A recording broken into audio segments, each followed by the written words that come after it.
একটা দল 159 run score করলো, আর অন্য দল 160 চেস করতে নেমে 120 রানও করতে পারল না। আইপিএল 2026-এ লখনৌ সুপার জায়ান্টস যেন একেবারে ভেঙে পড়ল রাজস্থান রয়্যালসের সামনে। নমস্কার বন্ধুরা, স্পোর্টস নিউজ 247-এ তোমাদের সবাইকে জানাই স্বাগত।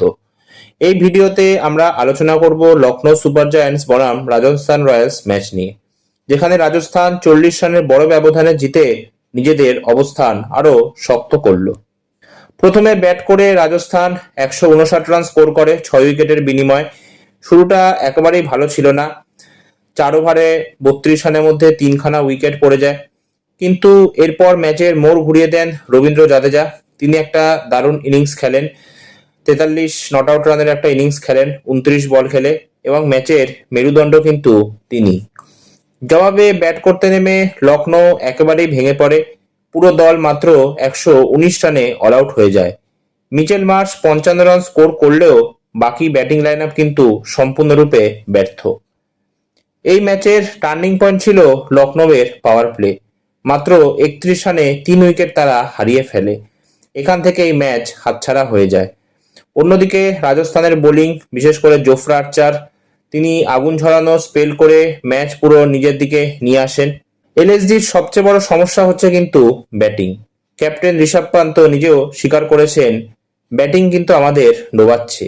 বারবার একই ভুল, উইকেট ছুড়ে দেওয়া এবং তার সাথে পার্টনারশিপ না গড়া। রাজস্থান রয়্যালসের সাফল্যের মূল কারণ হচ্ছে টিম ব্যালেন্স। ব্যাটিংয়ে জাদেজা, বোলিংয়ে আর্চার, সবাই নিজের কাজটা কিন্তু নিখুঁতভাবে করে চলেছে। লখনৌয়ের এটা টানা খারাপ পারফরমেন্সের ফল। দলটা আত্মবিশ্বাস হারাচ্ছে, যেটা আইপিএল এর মতো টুর্নামেন্টে মারাত্মক। এবং ক্যাপ্টেন ঋষভ পান্তের খারাপ ফর্মও কন্টিনিউ চলছে।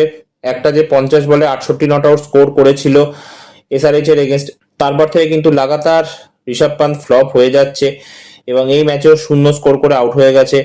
ওপেনিং পার্টনারশিপ নেই, মিডল অর্ডারের ভরাডুবি, চাপের মধ্যে ভুল শট সিলেকশন, এবং বোলিং ভালো হলেও ব্যাটিং সাপোর্ট নেই। এটাই কিন্তু মেইন কারণ লখনৌয়ের হারের। অন্যদিকে চাপের মধ্যে ইনিংস গড়া, ডিসিপ্লিন বোলিং, ম্যাচ কন্ট্রোল করার ক্ষমতা এবং সঠিক সময় উইকেট নেওয়া, এটাই কিন্তু রাজস্থান রয়্যালসের জয়ের মূল কারণ। এই জয়ের ফলে রাজস্থান রয়্যালস উঠে এলো টপ পজিশনের কাছাকাছি, এবং লখনৌ কিন্তু প্লে অফের রেস থেকে আরো পিছিয়ে পড়লো। এই ভিডিওটা এতটাই, আবার দেখা হবে একটা নতুন ভিডিওতে। আর হ্যাঁ, ভিডিওটা ভালো লাগলে প্লিজ লাইক আর শেয়ার করে দিও। আর ভিডিওটা কেমন লাগলো কমেন্ট করে জানাতে ভুলো না। ধন্যবাদ।